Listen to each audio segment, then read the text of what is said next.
Think you know success? Think again. Ron moves with ambition, energy, vision. But behind the wins, the travel, there's a story few of you know. The risks he took, the battles he fought, the moments that shaped him, the lessons that changed everything. No shortcuts, no filters, just the real journey of mastering success on his own terms. If you want to see what it really takes to thrive, to grow, to connect, this is your front row seat. This is how I made it in Dubai.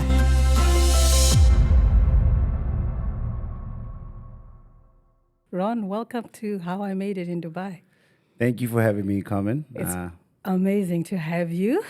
We did wait a bit, but yeah, I think it's going to be worth the wait because I think you have lots of stories to tell. I don't want you to give people the impression that I'm so busy and I have no time to come to your show. It's just that the calendars were not aligning, but I'm glad I'm here and you've got a lovely set here. Well done.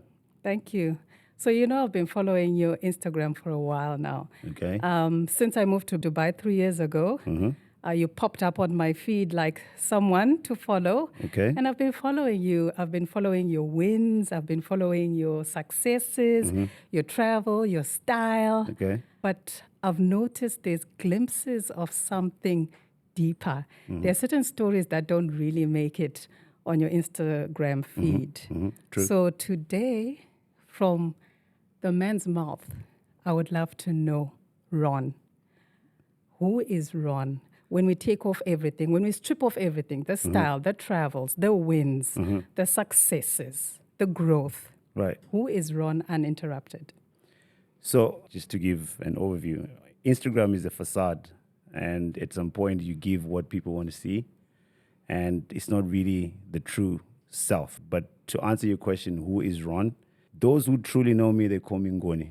Okay. I was born and raised as Ngoni Dzashe Ronald Muzambe. Ngoni Dzashe is a Shona name. Yeah, Ngoni What does Dzashe. it mean? Ngoni Dzashe is a Shona name that means God's blessing. Wow. So I think I try and live and embody the true meaning of my name, which is God's blessing.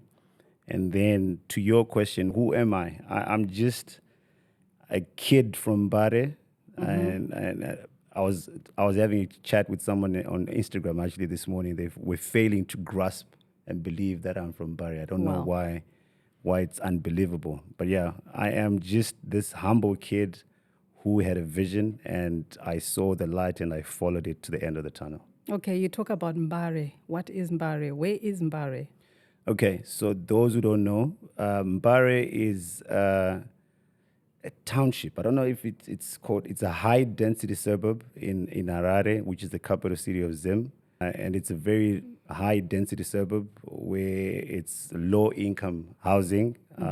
That's where, based on the architecture or town planning of Zim, that's where mainly laborers would stay and then go and work in the industrial area that's adjacent to Mbare. So it's a low income, high density suburb.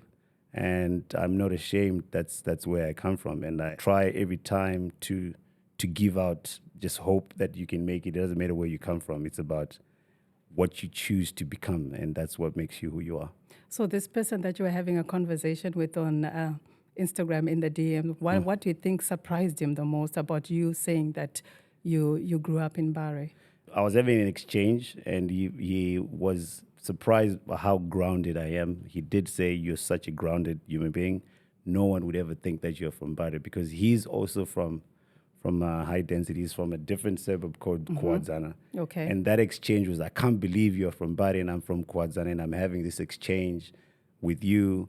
And that for me just says, okay, there's that idea of what a person from Mbare should be, right? You associate someone from Mbare to be maybe rough, raggedy, and not clean, and they clean up nice. And then so when I then tell people I'm from Mbare, so that disconnect of I'm thinking you're supposed to be this rough character. Yes, How can you yes. clean up so nice and be from the hood? Yeah. So that's the disconnect. That's the disconnect. Yeah. For our audience and our listeners, Mbare is in the capital city of Zimbabwe, Harare. So, our audience are global and they'll be wondering, what's Mbare? Where is it? It's in Zimbabwe. Ron is a Zimbabwean as well. So, you know what? I feel like we carry our roots wherever we go. Our roots never leave us. They shape how we connect with people, rooms that we enter, friendships that we make, even choices that we make. And like for me, a certain type of smell of food will take me straight back home. Music, if I hear a certain sound, it'll take me back home. I want to talk to you about your parents, especially your mother. What pieces of them do you carry with you now that you're living in Dubai? That's a magnificent question, and thank you for that. So just to put it out there, I lost my mom in 2012, and subsequently I lost my dad in 2016. So both my parents are late at this moment. So I've got an older brother and a younger sister. We're completely different. My sister is a bit more reserved, more timid, and very unlike me. So sometimes when I take her into different rooms, she'll be like, this is not my style. I want to go home. But my mom, I think from a very early age, she could spot that I have maybe academic gifts. I don't want to call myself intelligent or in self-praise, but I had good grades, right? So I think it was worth investing in my education to so much that I had veto powers in terms of choosing my destiny, because they would always say, okay, you're good at school, what do you want to do? So in terms of what do I carry in terms of what my mom is, just what do you want to do and who do you want to be, and we'll be there for you. And I hear that voice all the time. And that support. That support. Whatever you want, I'm just here for you. That's what I carry. And from dad? From dad, I think the spirit of a hustler. My dad was a gangster. I noticed his name was Pablo. My dad is a hood legend. Like, it's, one of those dads where if I go back home, I'm more known as the son of Pablo. The son of Pablo. Yeah. Love because that. it's like, okay, you go in a room like, oh, yes, you're Pablo's son. Oh, because he was just that hood legend who knew every deal. I'm pretty sure without me knowing there's unscrupulous businesses that my dad did that I would never find out. But all the gangsters would always sometimes just have meetings at our house as I was a child, and I'm just like, why are you hanging around with these characters? But I think what I took away from that is just it balances me in my corporate and career and in my academic prowess. I think I always say, even on my Instagram, there's a hashtag that says corporate thug. Yep. So I balance out that street and corporate. So I always say to myself, I'm a corner boy in a corner office. I love that. Yeah. I love that. Harare/Mbare. There you go. Must have given you things that no other city could ever give you. What are those things? I make it a point that I go back. I just came back from Harare, I think maybe 3 weeks ago. I think it grounds me in terms of there's no place that I know that has people who are just always entrepreneurial, because the economy is not that good, but you don't see it. So on paper, it is said to be a struggling economy, but then you interact with people who have made do with what they have. So it's like they're dealing with the cards that are on the table and making lemons from lemonade. And making lemonade from lemon, sorry. And ideally, so from Zim, is just that I am in this boat and I'm going to ride the tide until we get to the finish line. So I think just that hunger for more and not complaining. You don't see people marching on the streets. You don't see people, there's no killings. The crime rate is very low. People are just hunger for more and purely focusing on survival. And I think that's very admirable. Absolutely, absolutely admirable. So, Ron, if I were to meet the 16-year-old Ron, who's this guy I'm going to meet? Is he going to be the hustler? Is he going to be the risk taker? Is he going to be the let's go party? Or he's going to be the what's up, girl? What's going on? I think I've always been ambitious. I think if those who are close to me and those who have known me from a very young age, it's no secret. I always wanted to make it out the hood, and I used to just outside our house in Mbare. I had a circle of 5 friends. We would always meet every day, not doing anything, but you're just sitting on that street corner. I used to admire cars. Yeah. Right. So if a drug dealer drives by with a Mercedes, and I would have this idea of one day I'm going to get that. And my car, I didn't set the bar too high, and I wanted a City Golf, a VW City Okay. Golf. And I was like, I don't want to say I want to buy a Mercedes. I want to be realistic. I want to Yeah. set milestones. This is my entry level, and this is where I'm going to go. So I think I call them triple beam dreams because I was dreaming in 3D. You're dreaming in 3D. Wow. I would always be like, guys, this is not the end of us. So you'd be thinking of cars. So at 16 years old, you were thinking of cars. I was thinking of cars and how I'm going to get out the hood and how I'm going to buy my mother a house. So if I met you and I met Ron at 16, you'll be just telling me about I'll the be telling you- cars. I'll be I'm going telling to buy you- my mama a house. Exactly. You know nothing. Nothing. I'm seeing 3D here. 3D. I'm like, this is where we are now. How do we get out? How do we either do it as a collective? And if we're not doing it as a collective, the bus doesn't stop. If you get on a bus, there's designated bus stops. Some people get off and some people get on. So it's your choice to get on or get off, but the bus doesn't stop. It goes. So I say, guys, if we're going on this bus, let's go. Okay, so at 16, who do you think you were destined to become? Great.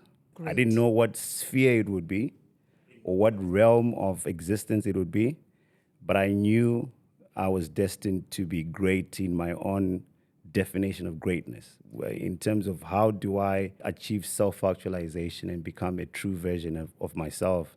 And that's what I've always aspired to be. So do you think Dubai has confirmed this vision, or it has completely rewrote it? I have a love and hate relationship with Dubai, and I'll qualify my statement and tell you why I say that. I didn't want to come to Dubai because I had a very comfortable life in South Africa, and I think I was 30 when I moved to Dubai. So imagine you're in your dirty 30s, and Your dirty 30s. dirty 30s, and I like I'm in that. Johannesburg, and Doing the most. doing the most, and my circle of friends, that's the height of Jinimi and all of this.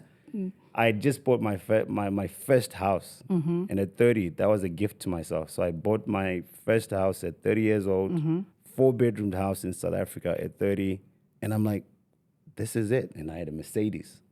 So this is it. Yeah. This is what life looks like, because they say life begins at 30. Okay, so let's Does begin it? it then. Well, That's what you rewrote. The life begins at 40 to 30. I think so, but I think Yeah. you know when you are narrow-minded and Yeah. your idea of success is material things and material gains, and I can buy this bottle, I can buy this, and I think at 30 that's the mindset I had. Okay. Got So you. Got you. then an opportunity came. I thought it was a fraud email actually, Wow. because I never looked for a job in Dubai. I was headhunted by Majid Al Futtaim, and that's one of the top Yeah. 3 companies in Dubai. Yes. And for me, I looked up. I had friends in Dubai. I'm like, yo, there's an email. I'm getting a job offer a month. They're like, this is the top 3 companies in Dubai. Don't half step on it. Yeah. I remember vividly, the girl I was dating at the time, she paid more attention to the email and replied to the psychometric evaluations. And I remember she did it once where I was actually in the club, and she said, I'm not really having a good time. Can you give me the car keys and I'll wait for you in the car? And she filled out the psychometric exam. Okay. She submitted it. And Did all the hard work for you. did all I was not You're not in the- I was not bothered. I was not like I want 'Cause to you move were to Dubai good. because I was good. So Yeah. I know that people have they move for say I'm Greener for greener pastures. pastures, and Yeah. I was okay. I was earning decent money. I had a good job in South Africa, so I was okay. So then moving to Dubai became, okay, I think this is destiny. So I did not fight it. So I moved to Dubai. That's how you moved to Dubai. You know, you really jumped ahead of the questions I was going to ask you. Now I have no questions to ask you, Ron, because you told the whole story. Keep going. Keep going. Yeah, so would the 16-year-old version of you be proud of who you have become or be in utter shock? Man, I think I have conversations with, I have a subconscious, and my subconscious is a name. Okay. Yeah, so his name is Pobo. Okay. And I don't even know how I got to that name, because I think when I was a kid, I always just used to have conversations with someone in my head, and An imaginary friend. Yeah. Because it was just always these deep conversations about how do you become a better version of who you are now. So the 16-year-old version was always and constantly was a work in progress, and I still am now. Love that. I'm 38, going into 40, and I have conversations and self-reflection on, is this the best version of me now? The answer is no. But am I good to be where I am now? Absolutely yes. I think I need to create an imaginary friend. You have to. The man in the mirror every time. I think even Michael Jackson said it starts with the man in the mirror. It starts with the man in the mirror, yeah. So now you live in this dazzling city called Dubai. And it's very easy to get carried away with other people's versions of success. How do you make sure that Ron from Harare doesn't get lost in Ron in Dubai? The good part about what I'm about to tell you is I got lost. You got lost? I got lost. So now I'm sharing an experience from a post experience. So I think my first 2 years were a total, I don't want to call it a wreck. I would say it was a necessary evil. I moved from Johannesburg, I moved to Dubai, and 2 months into Dubai, I bought a Porsche. I'm living in a 2-bedroom apartment in Business Bay. I'm like, no, this is life now. This is life. I am in Dubai. There is no party I was not going to. I would get, Ron, your table is confirmed for this Friday. I'm like, say no more. But what that created was just an identity, because I was trying to fit into a world that I thought was the definition of success. I thought that's what you do. That's what I see when on you get to Dubai. When you see on Wolf of Wall Street, the guys are partying. Okay, they're making money. So this is the life, Ron. So the first 2 years, I think I lost myself into a wormhole so much that I got into a depression. Ideally, I think I could not recognize, remember back to my point of the man in the mirror? Yes. I could not recognize the guy I was seeing in the morning in the mirror. I was like, what is this? Who are you? And I didn't know who I was, because I was having different friendship groups, and ideally in those friendship groups, I was trying to, okay, do I fit in here? Do I fit in there? Do I fit in there? Because you're trying to position yourself. Yeah. And I lost value of what I hold dear to myself. You lost Ron? Yeah, I lost it. You lost Ron. I lost it.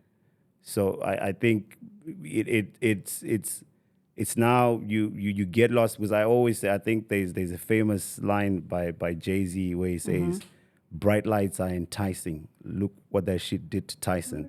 Yeah. And it's true that if you look, we're shooting this podcast, it's daytime, and the backdrop is good.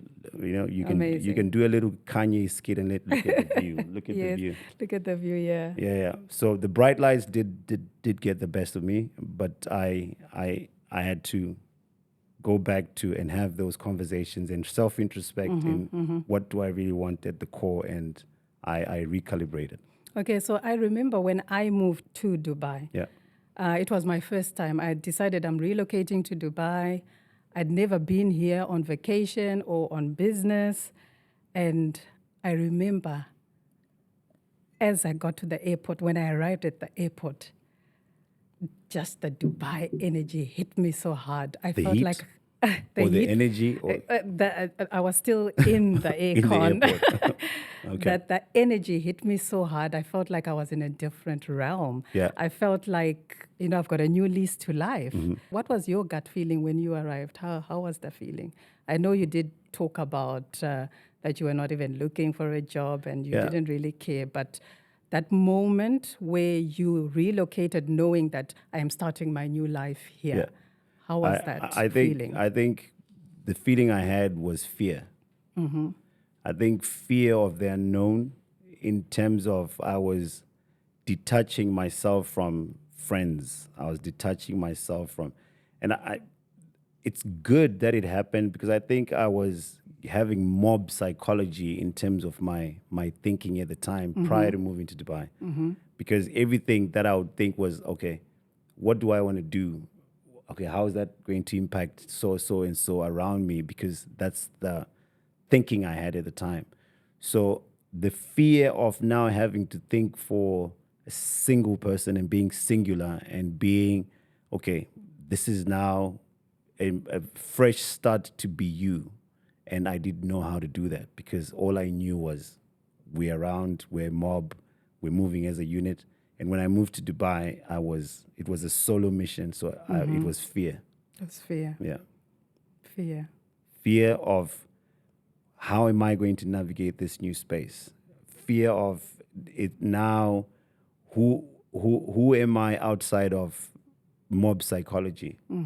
How do I establish myself as an individual in terms of what is that is true to me, and how do I align my chakra to become Ron, who is me? So then I actually, because of that subconsciousness of constantly thinking, I even changed my Instagram handle to be like, okay, I used to be like Ron Don the Ron. I'm like, I am that Ron. I'm like, no, that phase is over now. It's over now. Right. So, Yeah. and I said, okay, how do I become me?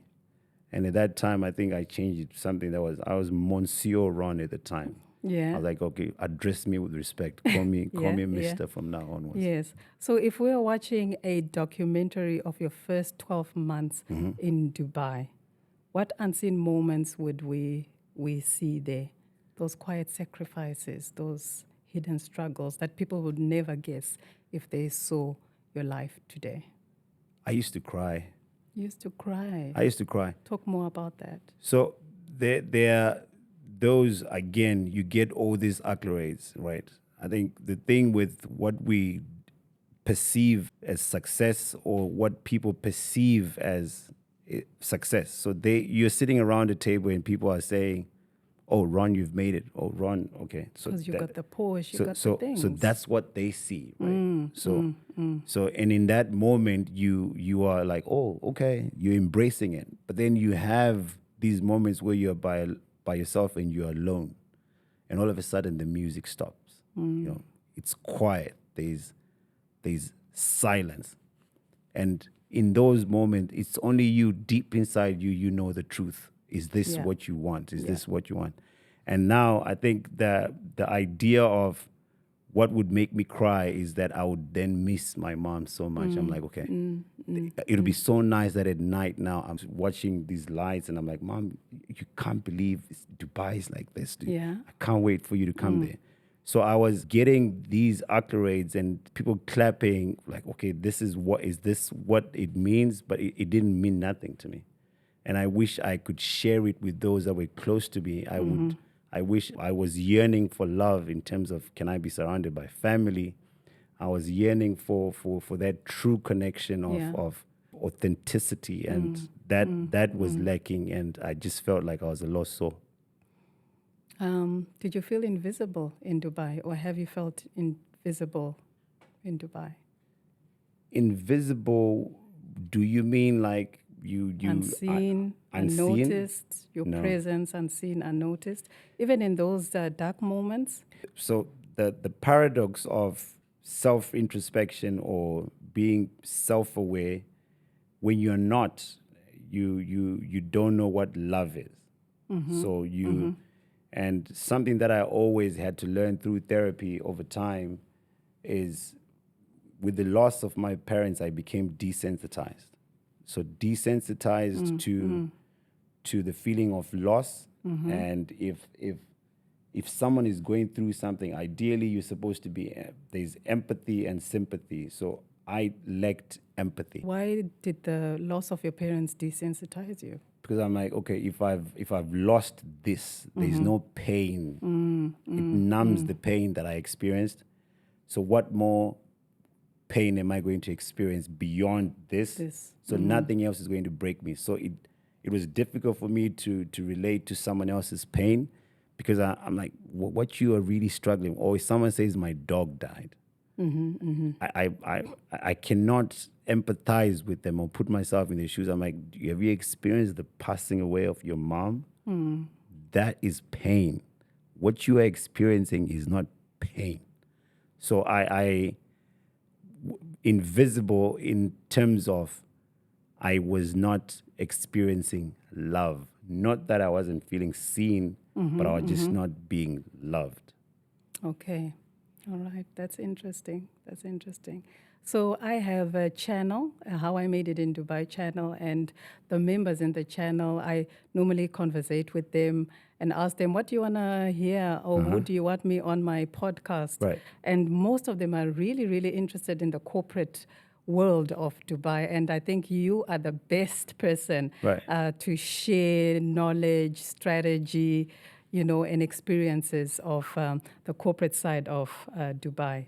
So you call yourself a corporate thug. Corporate thug. Corporate thug. Yes, ma'am. Tell me more about being a corporate thug. What's that? Again, so a corner boy. Yeah. Remember I told you I was in the corners? Yes, you're in the Street corners. We're playing dice.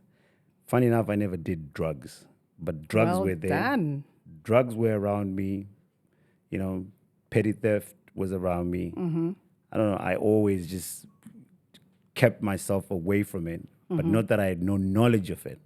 Doesn't make me unfit to be on the corner, because I'm not partaking in these activities, but my seat is still there because I've got more to offer in that corner.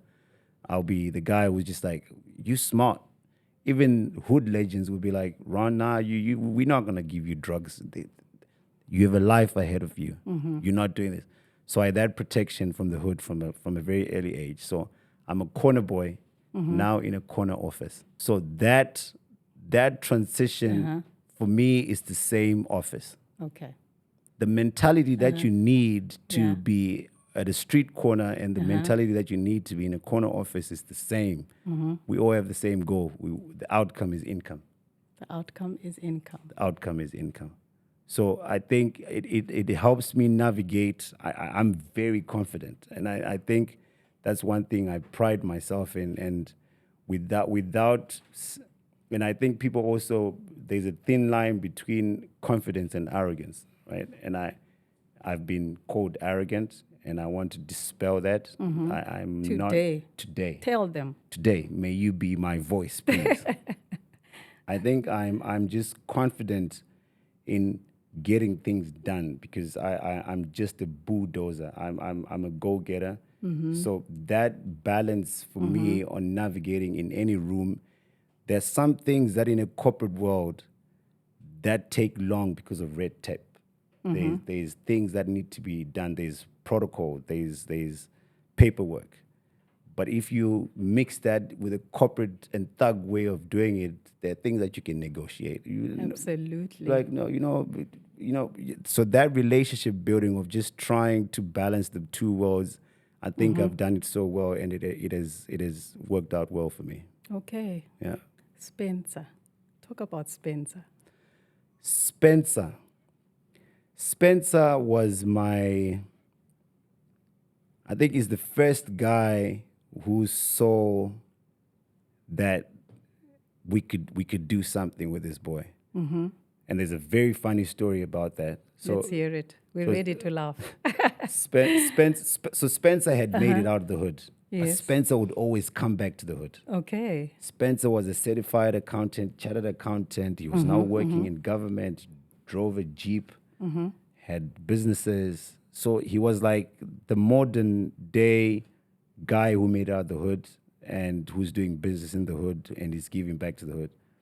There's an age difference between me and Spencer that I would say maybe it hovers between, I think, 15 years. But now if you go back in time, a 30-year-old man cannot hang out with a 15-year-old guy. It's too different. Yeah, the gap But now, is too because much. now when I went back to Zim after uni, so Spencer would have been in his mid-30s and I was now in my early 20s. So it was okay. Every day at 9, I don't know how it happened. We just got in a rhythm of every day at 9, Spencer would live in his, I think he was staying in Borodale. Spencer would just pick me up at 9 and he always tell me, dress smart. Look good, Look smell good. Smell good. And I would just get in the car. I don't know where we're going. First time, I think he was just trying to prepare me for what was coming. I think there was this one business deal. He told me wear a suit that day. I wore a suit. We get into this meeting. Spencer just throws me under the bus because they were like, okay, we need to get your procurement for us to finish this deal. And I was studying procurement and supply chain. I just graduated. So this was a corporate setup Corporate that setup. he threw you in? He just threw me in. He says, no. We don't need to pull in procurement. My procurement manager is here. Is right there, yeah. Just talk to him. And everyone is looking at me now, and I had to just freestyle. And everything went well. He paid me $20 that day. Yeah, and was that I'm like, worth anything? in my mind, I'm like, I'm pretty sure you're getting paid more. He gave me $20 when he dropped me off. But then I think, and then I had dreadlocks, I think also just for, this is the funny part. I had dreadlocks and he wasn't really a fan of the dreadlocks. And I kept saying, Spencer, I'm just riding with you every day and I'm getting into these meetings and every weekend you buy me alcohol. I want to be able to buy you alcohol. I want to be able to have my own car. This ice boy thing is not working well for me. And then he says, you need to get rid of your dreadlocks. And I said, no. You had a serious attachment to Serious them. attachment, 7 years, and they were long. And they were nice and long, They were looking like a nice, Bob Marley you over know, there. And the girls were loving it. The and I girls was were like, loving. Then he said, one day he said, I got you a job. But they're not going to allow you to work with dreadlocks. You can't be a ragamuffin on the And job. he told me at around 6 p.m., he says, you start tomorrow at 9 a.m. at Crown Plaza. That's first day at work. But you choose, do you want the job or not? But you need to cut your dreadlocks. I spent the night, again, having that self-conversation with Pobo. I'm like, this is it. There's a transition now. You got to move from what you value the most, and that's deterring you from your progress. And I think sometimes we hold on to the past and things that hinder us, and they sort of like slow us down.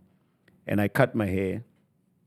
I show up at this job in the morning at 9, and I'm like, okay, I'm here. He's like, okay, yeah, you're gonna sit there. You're gonna join the procurement department, and they're gonna teach you how it's an on-job training.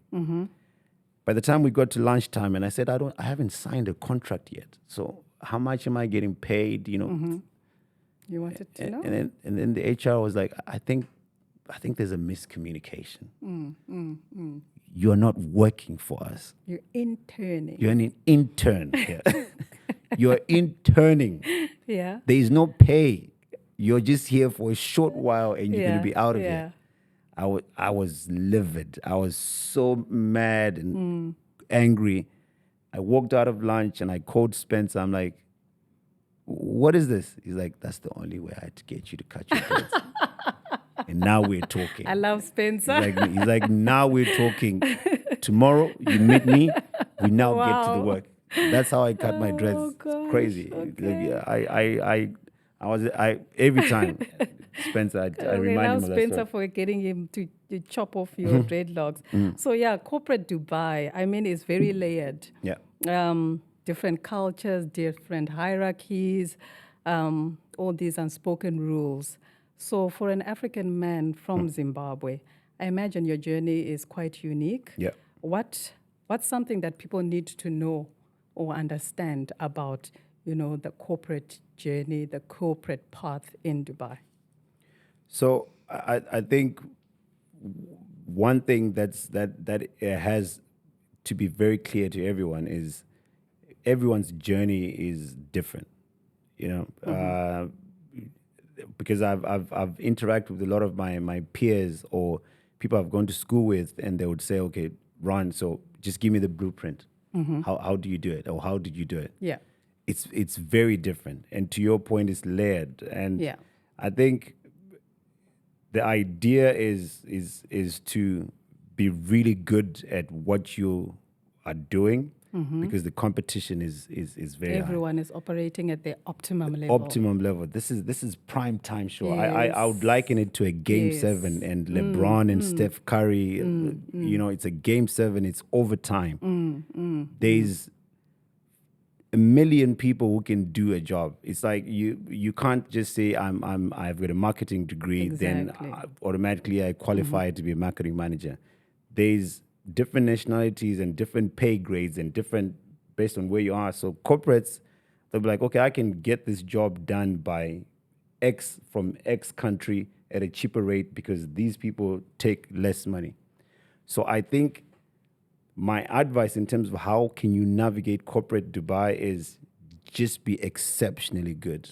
Yeah. There should be no doubt in terms of who's the man for the job. And I if you are the man for the job, you become irreplaceable, even though you can be replaced like this because the business needs to make money. So just be so good at what you do to a point that they should just feel like you're an asset to the company, and that's how you grow. Yeah. And what different industries have you worked in corporate Dubai? Okay, I entered Dubai within FMCG. I think my career started in FMCG. I've worked for FMCG companies. So for those who don't know what SMCG is, what is that? So fast-moving consumer goods. Okay, yeah. And so I've worked for specifically retail chains. So retail chains being your grocery chains. And so I was in a grocery business for a long time. And then I think as my career progressed, I took interest in digital transformation. And so I became a seasoned guru, so to speak, in terms of digital transformation, e-commerce, website development, last mile delivery, which is the e-commerce portion of getting your order delivered to your house. So I became that piece of the business. And then as I've grown, I think business or career or academics are not linear because I'm not a linear person. So I'm always, I call myself intellectually curious because every day is a learning day for me. Of course. So in my growth in companies that I've been in, I'm always putting my name first in terms of, okay, if we're trying to do something within an AI space, how is that going to make us better in this space? So I learn, so now I become well-versed in AI, and then you move. So I think now I'm in a different space. I'm in mining, construction, and oil and gas, and it's a completely different tangent from how I started in the FMCG space. Okay. Very nice. Very interesting journey in the different industries in Dubai. And they've obviously given you, they've contributed to your growth as well. So I remember a post that you posted, and it stopped me in my tracks. Yep. I remember clearly the picture. You were sitting in the metro, you had some headphones on, and you looked like you were looking at a far distance. And it read, "Look at you a little further than you thought." That line feels like a whole story, Ron. Yeah. What was going on there? I surprised I think my friends, or some of them know, I have a poetic side to me, and it happens when I'm in solitude. So I do write poems short, and spoken word back in uni I used to be a fan of. But now that I know exactly what was going through my mind. I was on a train, and I was in I boarded a train from I think Salzburg. I was in Austria. Salzburg from I was on my way to Salzburg. Right.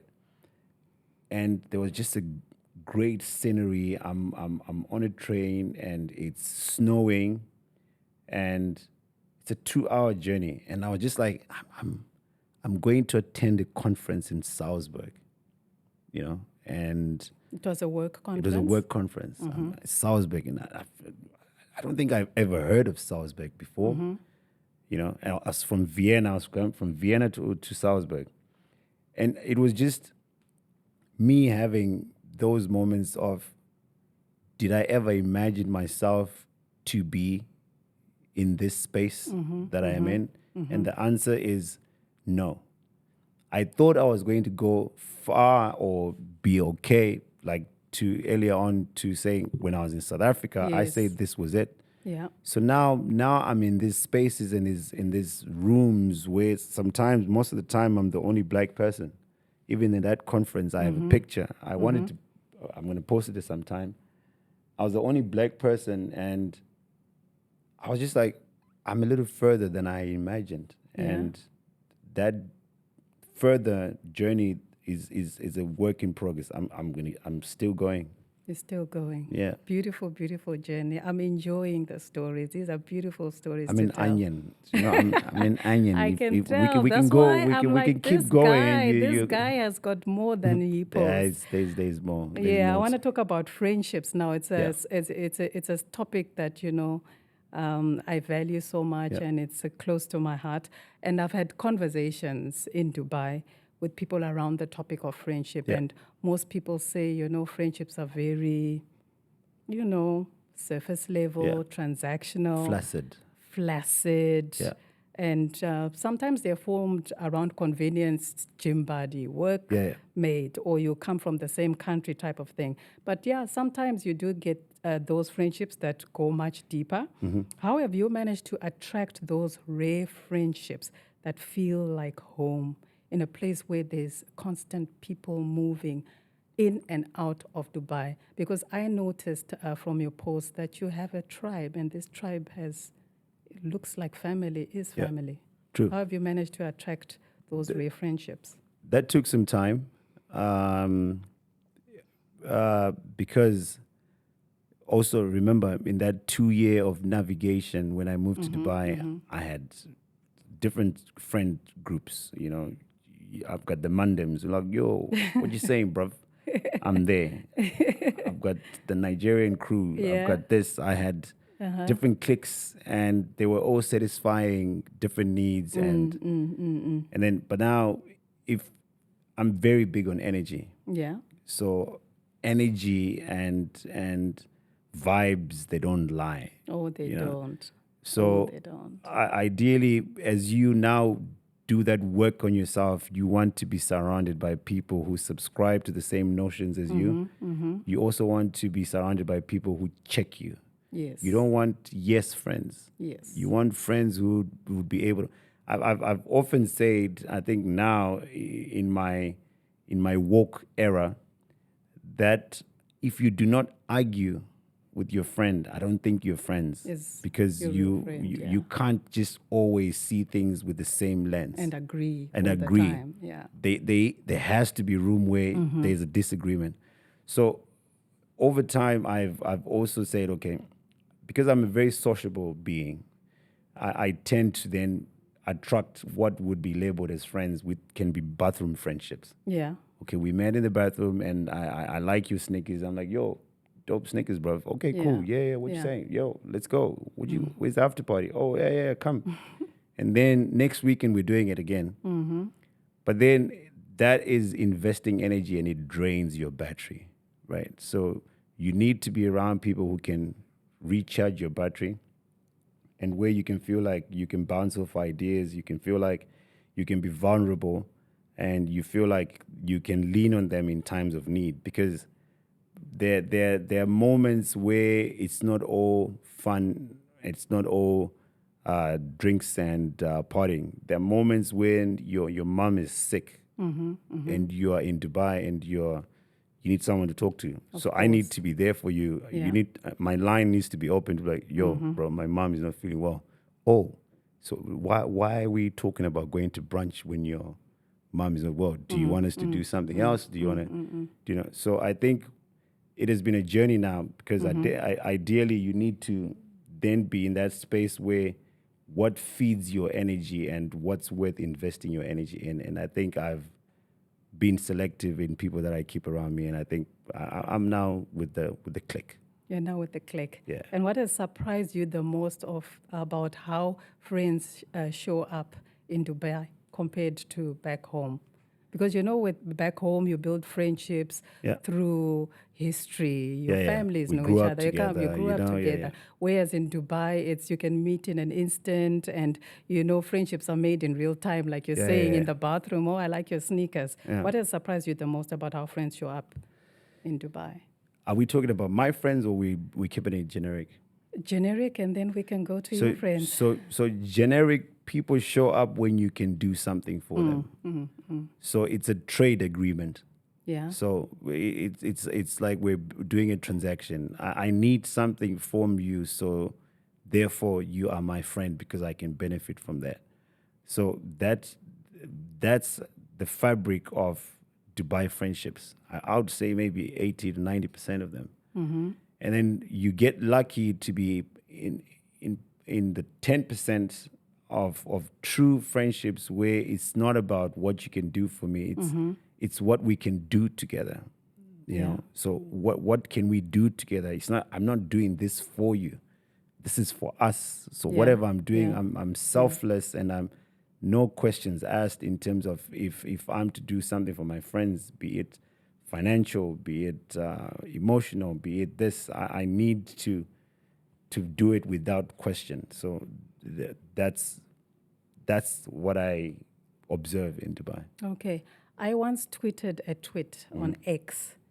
I tweeted a quote that says, "Don't be quick to call everyone your friend. Allow hard times to introduce them." 100%.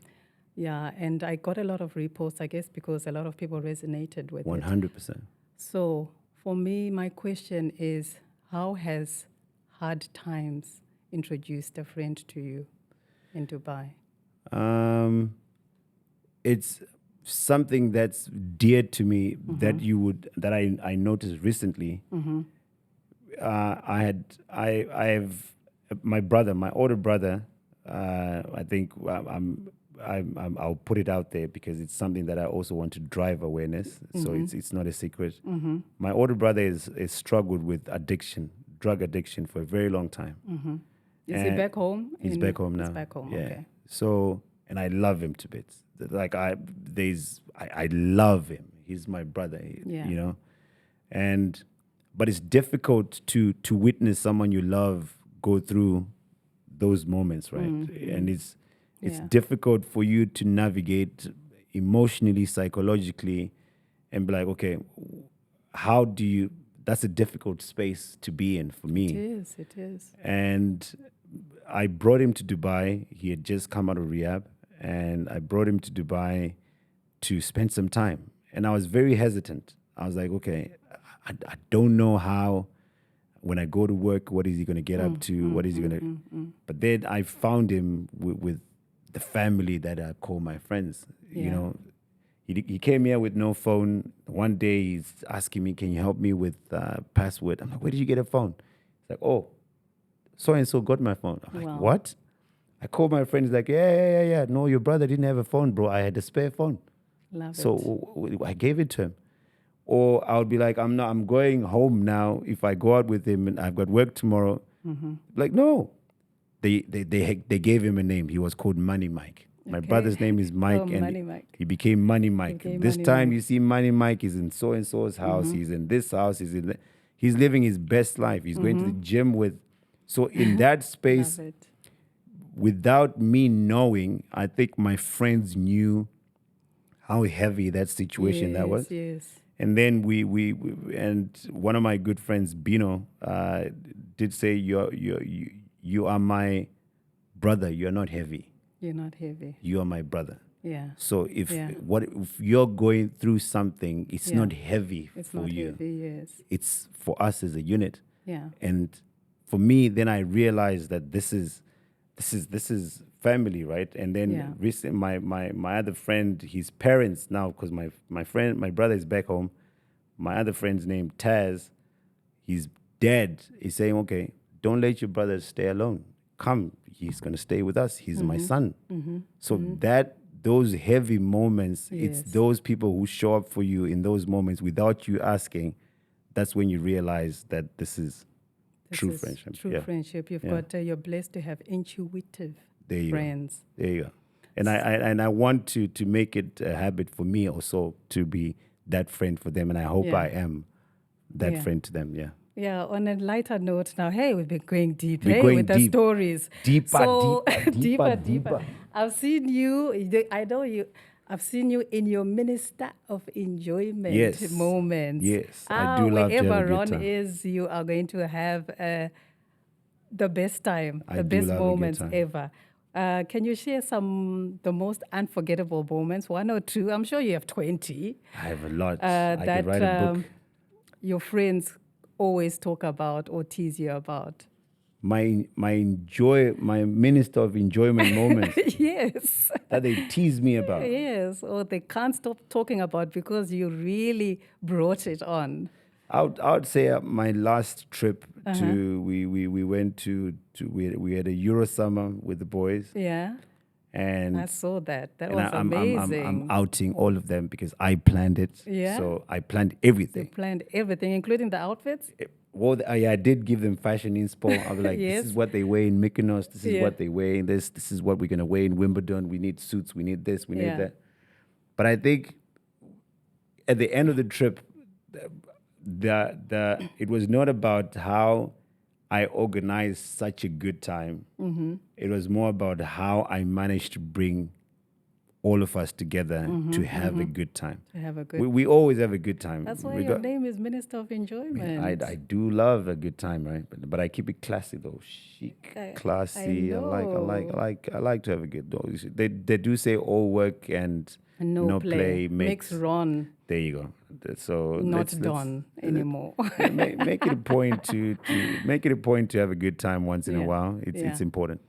Nice. So, Ron, I get a lot of people asking me, I'm moving to Dubai, but I have that fear that I might not make friends. I might not get a good circle of friends. What advice would you give someone who's in Dubai, who's struggling to make friends? What advice would you give them to attract real, genuine friends and not just acquaintances?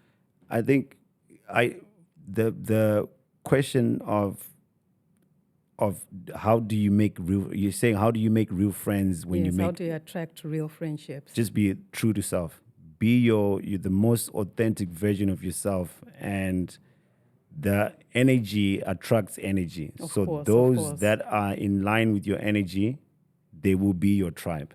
So don't look for friends. I think this is not, it's like, I liken it to dating, right? When you're desperate to be in a relationship, I don't think you become, no one wants to date you because you're giving off oozing desperate energy. Yeah, right? yeah. So you repel. You repel energy. So now just be yourself, the most authentic version of yourself, then you will attract those that belong to your tribe. Jinimi. Yes. May his soul rest in peace. The legendary. You called him an icon beyond reasonable doubt. How did both his life and his death impact you? Man, again, may his soul rest in peace. I think I've never met someone who's not only selfless, but treats everyone with respect. You know, with all his accomplishments, we could be in a room with Jinimi and he was always surrounded by people who are very wealthy because he was a connector.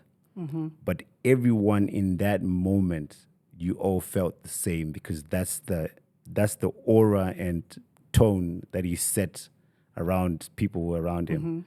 So I wrote his eulogy, the ones that was published. I was, and I wrote it from the heart in terms of what he meant to the culture and what it meant to those who loved him, even those that he did not touch. He was a very giving man, you know.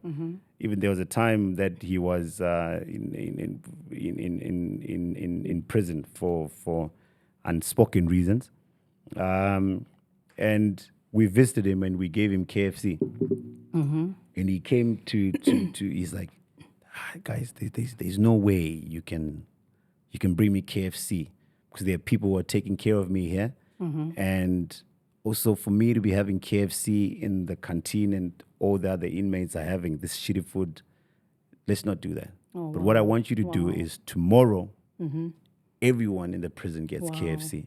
Wow. So it speaks volumes in terms of the man that he is. So for me, he's an irreplaceable, and there's so many people who are trying to claim the throne, because now the question is, why are now people talking about there can never be another Jinimi? Because people are trying to be someone they're not. He is him, and that was an icon him. indeed. That was him. Yeah. And his death, how did it impact you?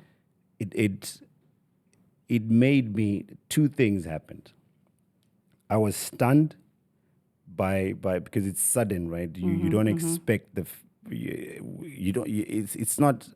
He was not a character you'd expect you to like. Yeah. You'd There's expect some people you just look at and you're like, this one ain't dying. he's not dying. I know, right? He's still got a couple of parties in his pocket. Yeah. And I think so. It made me realize just at any given moment,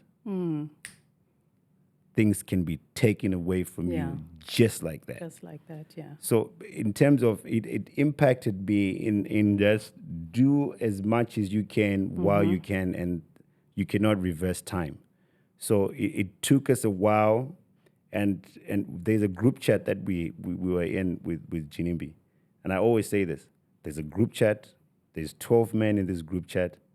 No one, we barely speak anymore because he created that group chat. He created that group. He brought that unity together. That unity, because the people who are in the group that we barely speak anymore. Yeah. But prior to his death, that was the chit chatty group. What are we doing? What are we doing? He was the glue. So it just speaks volumes to the man that he was, just a selfless human being, and it was a pleasure to call him a friend, and I R.I.P. to him. Truly love and miss him. Beautiful. Yeah, he left a lasting impression, good one too. Yeah, 100%. So you are a man about his travels. You love to travel. True. I've seen it. It's a big part of your life. When I see it on your social media, you said, and I'll tell you, in my head, I could hear this snobbish voice. You said, without travel, this is me, without travel, I would have wound up a little arrogant old man. That's not my idea of a good life. I'm compelled to ask, what would the little arrogant old man called Ron be had he not traveled? Yeah, I would be ignorant. I would be lacking exposure. Ignorant. Expand on the ignorant. So I think with travel, there's so many cultural nuances that you learn, and norms and beliefs that mold your line of thought and thinking as you progress in life.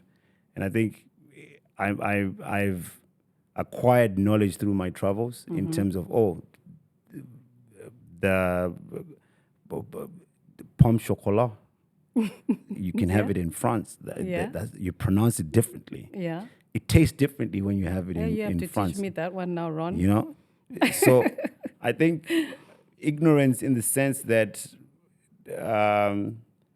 how do you not acknowledge that there's another world that exists outside of what you see? So fun fact, or I think many people know, or those who don't know, do you know that a horse, when it's racing, why do they put blinders on the side of the horses? So that it doesn't get distracted.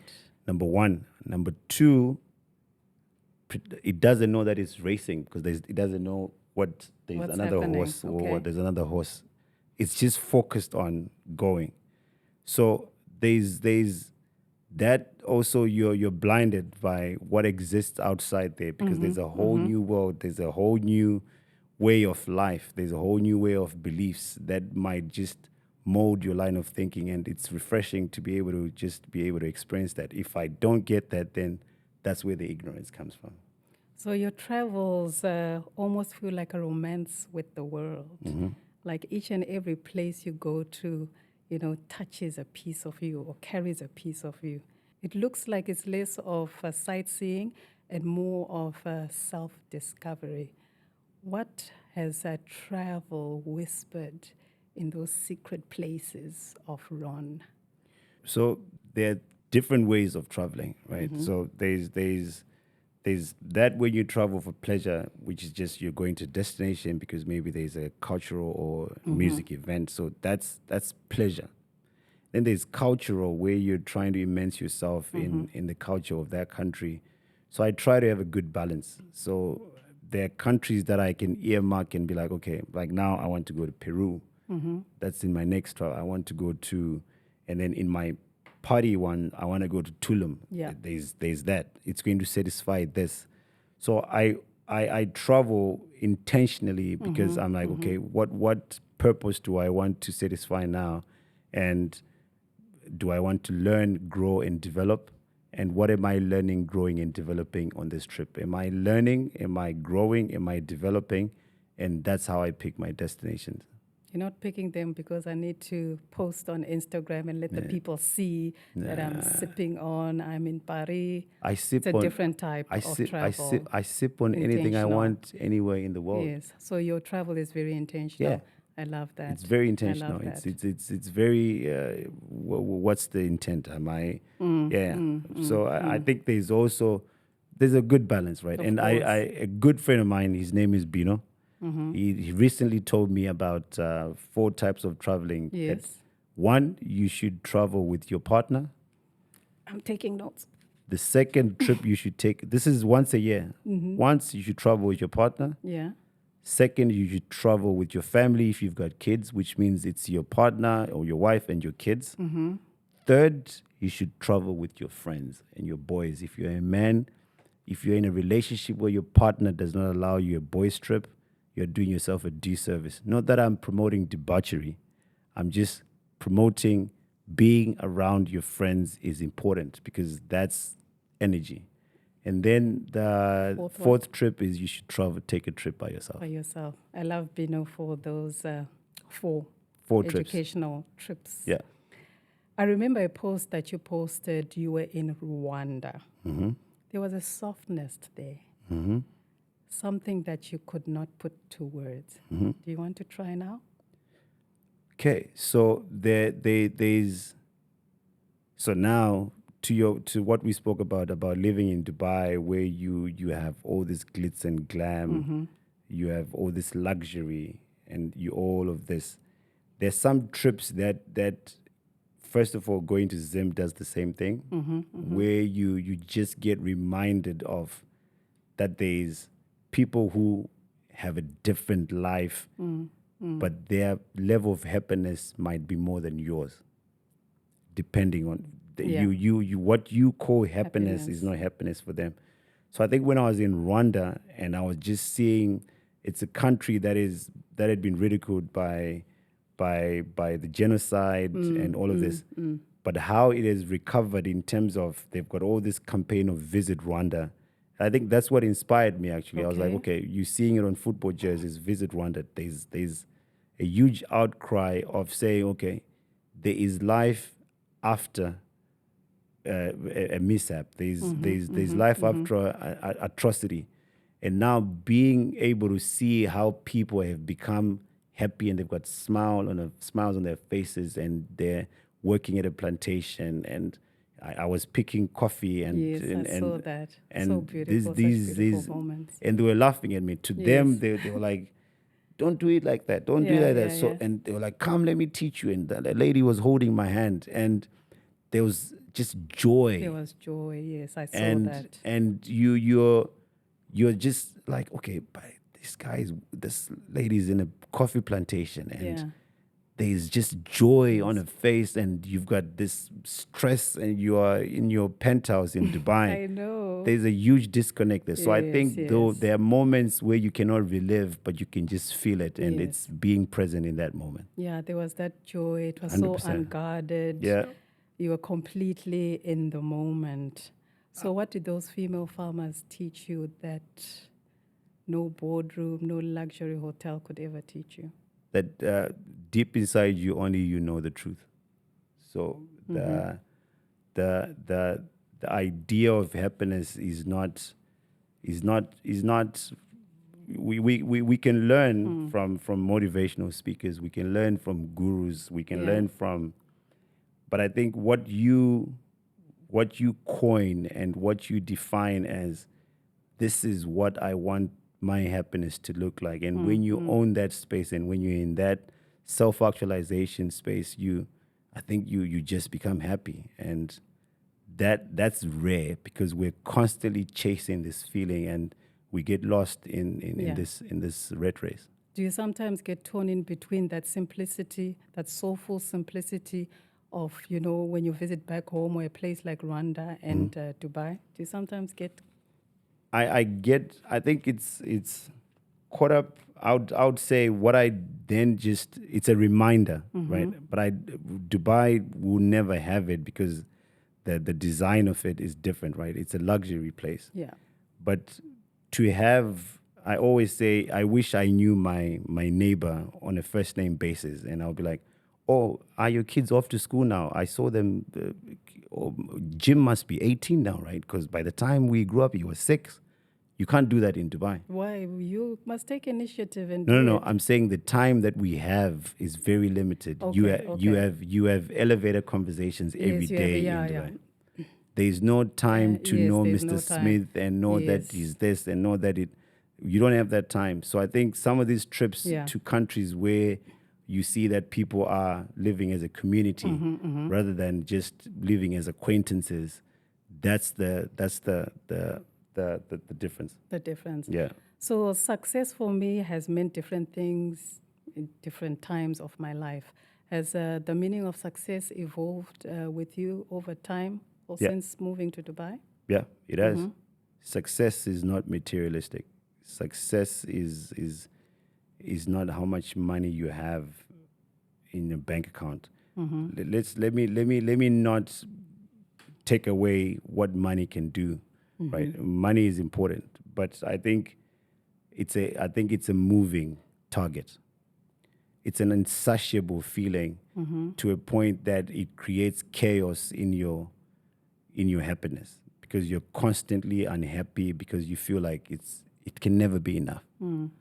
So I used to have, like I told you, the 16-year-old me would say, I just want to buy a Mercedes, or I want that City Golf. And that's what I valued. So it was materialist. It means nothing when you acquire it, because the feeling of having it it's not materialistic. So when you are happy and you are surrounded by love and you sleep right, you have people you can share experiences and memories with and laugh and just be joyous. And I think, and you've got money that supports you to do that. I think things, that becomes success. And then you can help people around you, your family, people are fed. That's what success is. The idea of just this materialistic world equates to success. I think that's what causes the conundrum in terms of what success is. What success is. Yeah. So if someone who doesn't know you listens to this episode, what is it that you'd want them to know about the man you've become since Dubai? I am a work in progress. You're a work in progress. I am a work in progress. I am. There's more to me than what meets the eye.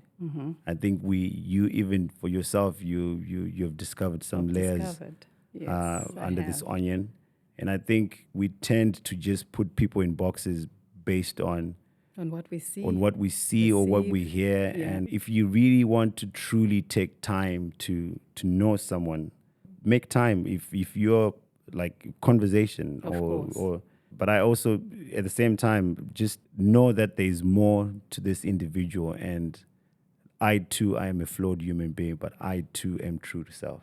Love it. Love it. Last one, Ron. Before I let you go, I know you've got an amazing branch ahead of you. Describe Dubai in one feeling. Dubai in Yes. one feeling. Endless. I think till infinity and beyond. I feel like there's no stopping in Dubai. Infinity, infinity, Infinity and beyond. Like you will there's no stopping. You There's no have to stop. You have to stop. Yeah, I you love have to that. stop. I absolutely love that. Ron, I feel deeply, madly, truly grateful that you trusted How I Made It in Dubai podcast to share your amazing stories, just the layers of who Ron is. And this is not the end of the episode, but it could be the beginning of someone's journey that you've ignited. I really appreciate you. Thank you so much for coming on this podcast. Thank you for having me. And I think I would also want to applaud you. But it takes a great conversationalist to unpack those layers. It just doesn't come. So that's why I was willing to come to this podcast, because I knew we could have a great conversation and I would open up and become vulnerable. So thank you for allowing me to be vulnerable. And whatever I said, may it change or impact someone's life. So thank you. Thank you. Cheers. How I Made It in Dubai with Carmen was executive produced by Trish Carmen. Music, mixing, and mastering by Shauna S.A. Thanks so much for listening. Until the next episode, bye for now. Watch How I Made It in Dubai on YouTube or listen wherever you get your podcasts.